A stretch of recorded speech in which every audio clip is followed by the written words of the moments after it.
Hello friends, स्वागत है मेरे यूट्यूब चैनल में। दोस्तों, आज मैं आप सबों के लिए सामान्य ज्ञान और समान विज्ञान के लिए एक प्रैक्टिस सेट लेकर के आया हूं। आप इस प्रैक्टिस सेट के माध्यम से अपनी तैयारी को आप अंकन कर सकते हैं, उसका आप जांच कर सकते हैं कि आप किस हद तक अपनी तैयारी कर रहे हैं। तो इसमें मैं 30 क्वेश्चन को मैं लिया हूँ। आपको देखना है कि 30 क्वेश्चन में से आप कितना कर पाते हैं। दोस्तों, इसमें आपको 5 सेकंड का टाइमर भी दिया जाएगा। 5 सेकंड के अंदर आपको आंसर करना होगा। तो आइए स्टार्ट करते हैं टेस्ट सीरीज को, प्रैक्टिस सेट 1। और ये जो प्रैक्टिस सेट है दोस्त, वो गत वर्षों से पूछे गए प्रश्नों को सेलेक्ट किया गया है। यानी इसमें ऐसे प्रश्न हैं जो कि प्रीवियस ईयर्स एग्जामों में पूछा जा चुका है। तो आइए फर्स्ट नंबर क्वेश्चन देखते हैं। आपको 5 सेकंड का टाइमर दिया जाएगा। क्वेश्चन बोलता है कि राज्यों में राष्ट्रपति शासन संविधान के किस अनुच्छेद के तहत लगाया जाता है। ऑप्शन है अनुच्छेद 352, अनुच्छेद 356, अनुच्छेद 360 और अनुच्छेद 370। तो आप ध्यानपूर्वक प्रश्न को पढ़िए कि राज्यों में राष्ट्रपति शासन संविधान के किस अनुच्छेद के तहत लगाया जाता है। तो 4 ऑप्शन आपके समक्ष है। उत्तर हो जाएगा 356। नेक्स्ट क्वेश्चन है, भारतीय संविधान का हृदय निम्न में से किसे कहा गया है। यानी भारतीय संविधान का हृदय किसे कहा गया है। धार्मिक स्वतंत्रता का अधिकार, समानता का अधिकार, संवैधानिक उपचारों का अधिकार और प्रस्तावना। तो भारतीय संविधान का जो हृदय है उसे संवैधानिक उपचारों का अधिकार को कहा गया है। और ये जो संवैधानिक उपचारों का अधिकार है वो हमारे आर्टिकल कितना 32 में वर्णित है, संवैधानिक उपचारों का अधिकार। और संविधान का आत्मा किसे कहा गया है। तो संविधान का आत्मा बोला जाएगा तो प्रस्तावना को कहा गया है। चलिए आगे बात करते हैं। नेक्स्ट क्वेश्चन, क्षेत्रफल की दृष्टि से भारत का सबसे बड़ा राज्य कौन सा है। उत्तर प्रदेश, राजस्थान, मध्य प्रदेश, महाराष्ट्र। तो क्षेत्रफल की दृष्टि से भारत का सबसे बड़ा राज्य उत्तर हो जाएगा आपका राजस्थान हो जाएगा। जबकि जनसंख्या की दृष्टि से बोला जाएगा तो उत्तर प्रदेश हो जाएगा। नेक्स्ट क्वेश्चन है, निम्न में से कौन सा नदी है जो अरब सागर में गिरती है। कौन सी नदी अरब सागर में गिरती है। ऑप्शन ये है कावेरी, कृष्णा, गोदावरी और ये सिंधु। तो इस प्रश्न का उत्तर हो जाएगा सिंधु नदी, option number D. Next question हो जाएगा, इंकलाब जिंदाबाद का नारा किसने दिया। इंकलाब जिंदाबाद का नारा किसने दिया। ऑप्शन सुभाष चंद्र बोस, सरदार वल्लभ भाई पटेल, चंद्रशेखर आजाद कि मोहम्मद इकबाल। तो इंकलाब जिंदाबाद, तो इंकलाब जिंदाबाद का जो नारा है ऑप्शन नंबर बी हो जाएगा सरदार भगत सिंह। यानी सरदार वल्लभ भाई पटेल इसमें नहीं है, इसमें सरदार भगत सिंह हो जाएगा। इंकलाब जिंदाबाद का नारा दिए थे सरदार भगत सिंह। बात करते हैं सुभाष चंद्र बोस के बारे में। तो सुभाष चंद्र बोस कौन कौन से नारा दिए थे। तो इन्होंने नारा दिए थे दिल्ली चलो, एक हो गया। दूसरा हो गया तू मुझे खून दो मैं तुझे आज़ादी दूंगा। तीसरा हो जाएगा जय हिंद। ये 3 नारा दिए थे, दिल्ली चलो, तू मुझे खून दो मैं तुझे आज़ादी दूंगा और एक जय हिंद। नेक्स्ट क्वेश्चन देखते हैं, प्रसिद्ध जालियांवाला बाग की जो घटना हुआ था वो किस शहर में घटित हुआ था। जालियांवाला बाग का जो घटना हुआ था 13 अप्रैल 1919 ईस्वी को, वो किस शहर में घटित हुआ था।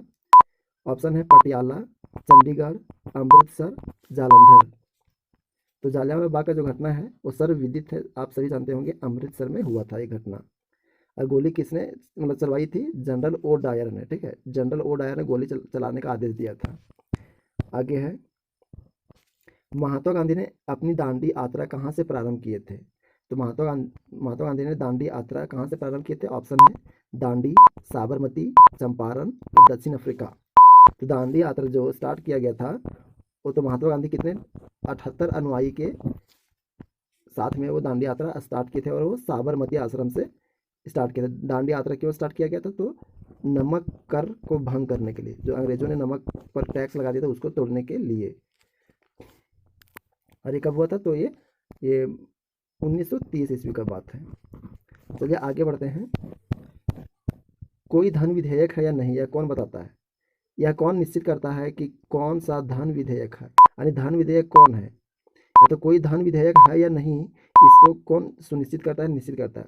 ऑप्शन है राष्ट्रपति, लोकसभा अध्यक्ष, प्रधानमंत्री और ये उपराष्ट्रपति।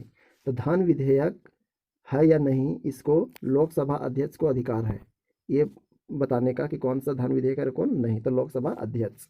और ये धन विधेयक है ये केवल लोकसभा में पेश किया जाता है, राज्यसभा में इसको पेश नहीं किया जाता है, इसको मुख्य रूप से लोकसभा में पेश किया जाता है। नेक्स्ट है, भूदान आंदोलन निम्न में से किसने प्रारंभ किया था। तो भूदान आंदोलन ऑप्शन आपके समक्ष महात्मा गांधी, विनोबा भावे, सरदार पटेल, जयप्रकाश नारायण। तो आप सभी को पता होगा कि भू आंदोलन यानी भूदान जो आंदोलन है वो विनोबा भावे ने स्टार्ट किए थे। अगला है गौतम बुद्ध ने अपना पहला उपदेश कहाँ दिए थे। गौतम बुद्ध ने अपना पहला उपदेश कहाँ दिए थे। तो गौतम बुद्ध का बचपन का नाम क्या था, सिद्धार्थ, इसका नाम था सिद्धार्थ, ठीक है। तो ये अपना उपदेश कहाँ दिए थे, तो इसका उत्तर हो जाएगा सारनाथ में अपना उपदेश दिए थे। तो सबसे अधिक उपदेश ये सारनाथ में ही दिए थे। बात करते हैं बोध गया में। तो गौतम बुद्ध को ज्ञान की प्राप्ति हुआ था बोध गया में। लुम्बिनी में क्या हुआ था, तो लुम्बिनी में इनका जन्म हुआ था, लुम्बिनी में, ठीक है। कुशीनगर में क्या हुआ था, गौतम बुद्ध का निर्वाण प्राप्त हुआ था, यानी इसका मृत्यु हो जाता है। आगे क्वेश्चन, चीनी यात्री वैन सांग निम्न में से किसके शासनकाल में भारत की यात्रा किए थे। ऑप्शन जब तक हम पढ़ते हैं दोस्तों तब तक अपने मन में आप उत्तर दीजिएगा, क्योंकि आपको 5 सेकंड का टाइम दिया जाता है। तो चीनी यात्री वैन सांग निम्न में से किसके शासनकाल में भारत आया था। तो बहुत ही फेमस क्वेश्चन है ये। तो चंद्रगुप्त द्वितीय, समुद्रगुप्त, हर्षवर्धन या कनिष्क। तो चीनी यात्री वैन सांग भारत आया था हर्षवर्धन के शासनकाल में। इंपॉर्टेंट प्रश्न है, परीक्षा में बहुत बार देखने को मिलता है।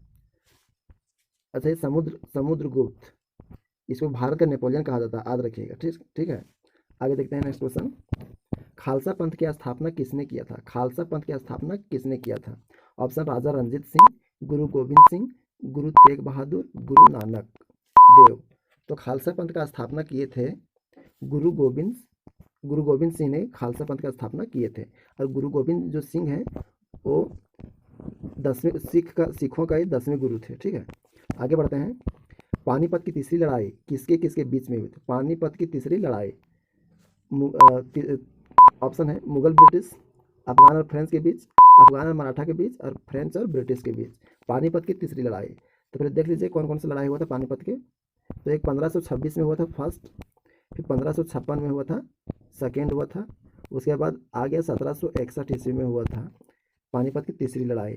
तो ये जो तीसरी लड़ाई जो हुआ था वो अफगान और मराठों के बीच में हुआ था।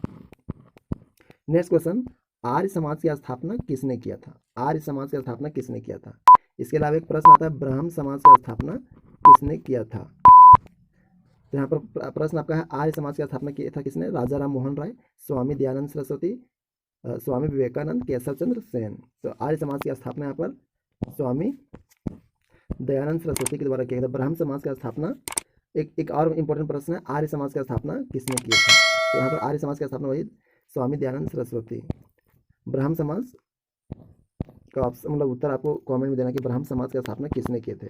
और राजा राम मोहन राय कौन सा सभा बनाए थे, यानी किस चीज़ का है, यानी कौन सा समाज, यानी कौन सा संगठन एक तरह से बनाए थे राजा राम मोहन राय, ये बताना है। सती प्रथा का अंत किसने किया था, यानी कौन सा अंग्रेज जनरल था जो कि राजा राम मोहन राय का सपोर्ट कर रहा था सती प्रथा को हटाने में। अगला क्वेश्चन है राज्यपाल का शपथ कौन ग्रहण करवाता है, यानी राज्यपाल का जो शपथ ग्रहण होता है वो कौन करवाता है। ऑप्शन प्रधानमंत्री, मुख्यमंत्री, उच्च न्यायालय का मुख्य न्यायाधीश या राष्ट्रपति। तो राज्यपाल का जो शपथ ग्रहण होता है वो उच्च न्यायालय का मुख्य न्यायाधीश शपथ ग्रहण करवाता है राज्यपाल का। तो जो राज्यपाल है इसका नियुक्ति कौन करता है, तो नियुक्ति इसका राष्ट्रपति करता है।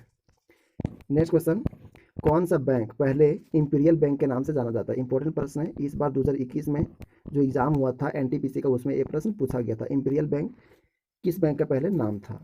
तो स्टेट बैंक ऑफ इंडिया, यानी ऑप्शन आपके पास है RBI, SBI, Punjab national bank, Exim bank. तो उत्तर यहाँ पर आपका हो जाएगा इंपीरियल बैंक पहले स्टेट बैंक ऑफ इंडिया को कहा जाता था। नेक्स्ट क्वेश्चन, साइंस का क्वेश्चन यहाँ से स्टार्ट होता है। साइंस का क्वेश्चन है कि एक सुपरसोनिक वायुयान की गति कितनी होती है, यानी किसके बराबर होती है। ध्वनि के चाल के बराबर, ध्वनि के चाल से कम होता है, ध्वनि के चाल से अधिक होता है, तो प्रकाश के चाल से के बराबर। तो सुपरसोनिक जो वायुयान होती है इसकी गति ध्वनि के चाल से अधिक होती है। सुपरसोनिक वायुयान की गति ध्वनि के चाल से अधिक होती है। प्रकाश वर्ष जो होता है, इंपॉर्टेंट प्रश्न है प्रकाश वर्ष, ये बहुत बार प्रश्न आता है परीक्षा में। प्रकाश वर्ष जो है वो दूरी की इकाई है। एक प्रश्न पूछता है कि दूरी की सबसे बड़ी इकाई क्या है, दूरी की सबसे बड़ी इकाई क्या है। तो आपको याद रखना है पारसेक। पारसेक दूरी की सबसे बड़ी इकाई है, ठीक है। आगे बढ़ते हैं। निम्न में से कौन सा पदार्थ भारी मशीनों में स्नेहक के रूप में प्रयुक्त किया जाता है। मंदक के रूप में, स्नेहक के रूप में उसका प्रयोग किया था, यानी भारी मशीनों में, फैक्ट्रियों में स्नेहक के रूप में प्रयोग किया था। ऑप्शन बॉक्साइड, गंधक, फास्फोरस, ग्रेफाइट। तो यहाँ पर उत्तर हो जाएगा आपका ग्रेफाइट। ग्रेफाइट भारी मशीनों में स्नेहक के रूप में प्रयोग किया जाता है। और ग्रेफाइट के अलावा एक ड्यूटेरियम ऑक्साइड का भी प्रयोग मंदक के रूप में किया जाता है। आगे बढ़ते हैं, इलेक्ट्रॉन के आवेश का निर्धारण किसने किया? यानी इलेक्ट्रॉन में कौन सा आवेश रहता है? इलेक्ट्रॉन में नेगेटिव आवेश रहता है, ठीक है, याद रखिएगा, इलेक्ट्रॉन में ऋण आवेश रहता है। तो यहाँ पर बोला जा रहा है कि इलेक्ट्रॉन में कोई आवेश रहता है, या तो प्लस या तो माइनस है, जो भी हो, लेकिन हकीकत में माइनस रहता है, ऋण आवेश रहता है, लेकिन यहाँ पर आवेश इसमें रहता है। तो इस बात का निर्धारण किसने किया था? तो James Chadwick, J Thomson, Newton और मिलिकन। तो इलेक्ट्रॉन में कोई आवेश रहता है, विद्यमान रहता है, तो इस बात का निर्धारण किया था मिलिकन ने किया था। जेम्स चैडविक ने क्या किया था? न्यूट्रॉन का खोज किया था। जे थॉमसन किसका खोज किया था? इलेक्ट्रॉन का खोज किया था। आगे देखते हैं, किसी चालक तार का प्रतिरोध तापमान के बढ़ने से क्या होता है? यानी कोई भी चालक है, यानी जिसमें विद्युत फ्लो होता है, कोई भी तार में, यानी कोई भी वस्तु है जिसमें विद्युत जाता है, उसमें प्रवेश करता है, विद्यमान होता है, यानी रन करता है उसमें, ठीक है। तो किसी चालक तार का प्रतिरोध के तापमान के बढ़ने से क्या होगा? प्रतिरोध के ऊपर तापमान का क्या प्रभाव पड़ेगा? तापमान बढ़ेगा तो प्रतिरोध घटता है, बढ़ता है, कि प्रभावित नहीं रहता है, यानी सेम टू सेम रहता है। तो प्रतिरोध पर तापमान का जो प्रभाव होता है वो बढ़ता भी है, यानी अगर तापमान बढ़ जाएगा तो प्रतिरोध बढ़ेगा, तापमान घट जाएगा तो प्रतिरोध घट जाता है। एक क्वेश्चन, किस ग्रह पर वायुमंडल नहीं है? ऑप्शन है पृथ्वी, मंगल, शनि और इनमें से कोई नहीं। यानी कौन ऐसा ग्रह है जिस पर वायुमंडल नहीं है? आपका उत्तर हो जाएगा शनि। दूरदृष्टि के निवारण के लिए किस लेंस का उपयोग किया जाता है? दूरदृष्टि के निवारण के लिए किस लेंस का उपयोग किया जाता है? दूरदृष्टि, तो एक बड़ा रखिएगा NADU, ठीक है, NADU। निकट दृष्टि रहेगा तो अवतल दर्पण से ठीक करेंगे, दूर दृष्टि रहेगा तो उत्तल दर्पण से ठीक करेंगे। तो यहाँ पर बोलते हैं दूर दृष्टि को कैसे ठीक करेंगे? तो दूर दृष्टि को उत्तल दर्पण से ठीक किया जाता है। इस वीडियो का 6 प्रश्न बचा हुआ है दोस्तों। नेक्स्ट क्वेश्चन है कि किस तत्व को रसायन विज्ञान में आवारा तत्व की संज्ञा दिया गया है? ये भी मस्त इंपॉर्टेंट क्वेश्चन है। यानी कौन ऐसा तत्व है जिसको आवारा तत्व कहा जाता है? Carbon, oxygen, nitrogen, hydrogen. आवर्त सारणी में फर्स्ट नंबर पर किसको रखा गया है? हाइड्रोजन को रखा गया है, और इसको ये आवारा तत्व कहा जाता है। 26 नंबर का क्वेश्चन है कि आधुनिक आवर्त सारणी किसने प्रस्तुत किया था? तो आधुनिक आवर्त सारणी है वो किसके द्वारा प्रस्तुत किया गया? ऑप्शन मेंडलीफ, बरी, मोसले या रदरफोर्ड। तो जो आधुनिक आवर्त सारणी है वो मोसले के द्वारा प्रस्तुत किया गया था, याद रखिएगा। नेक्स्ट क्वेश्चन है, मनुष्य की साधारण श्वसन दर कितना है? मनुष्य एक मिनट में कितना बार श्वसन लेता है? तो याद रखिएगा 16 बार। मनुष्य 16 बार श्वसन करता है 1 मिनट में, लेकिन यहाँ पर 16 नहीं दिया हुआ है। ऑप्शन आपका 15 से 18, 35 से 50, 18 से 20, 25 से 30। उत्तर हो जाएगा आपका 15 से 18। अगर एक्चुअल पूछेगा तो 16 आपको जवाब देना है। वृद्धि हार्मोन का स्राव किसके द्वारा होता है? वृद्धि हार्मोन जो है वो कहाँ से स्रावित होता है, कहाँ से निकलता है? थायरोक्सिन, पिट्यूटरी ग्रंथि, एक सिक्रेटिन और एड्रिनल ग्रंथि। तो जो वृद्धि हार्मोन होता है वो पिट्यूटरी ग्रंथि से निकलती है, यानी ग्रंथि से निकलती है। शरीर का जो मास्टर ग्रंथि है वो किसको कहा जाता है? शरीर में मास्टर ग्रंथि किसे कहा जाता है? ऑप्शन पिट्यूटरी ग्रंथि, थैमस, तिल्ली की बूनर ग्रंथि। तो जो मास्टर ग्रंथि है वो पिट्यूटरी ग्रंथि को कहा जाता है। इस वीडियो का लास्ट प्रश्न है कि लैंगरहैंस के द्वीप को इंसुलिन का स्राव करता है, यानी लैंगरहैंस के द्वीप किसको कहा जाता है? यानी लैंगरहैंस का जो द्वीप है वो क्या करता है? इंसुलिन को स्रावित करता है। तो ये लैंगरहैंस के द्वीप कहाँ पर स्थित होता है, यानी किस आंतरिक ग्रंथि में रहता है? ऑप्शन तिल्ली, मस्तिष्क, जनद की अग्न्याशय। तो लैंगरहैंस का जो द्वीप होता है वो अग्न्याशय में स्थित रहता है। दोस्तों ये रहा टोटल 30 क्वेश्चन। आप बताइए कि आप 30 क्वेश्चन में कितना क्वेश्चन आप कर पाएँ। ऐसे ही अच्छे यानी और ढेर सारे मतलब टेस्ट देने के लिए आप मेरे चैनल को सब्सक्राइब करके रखें।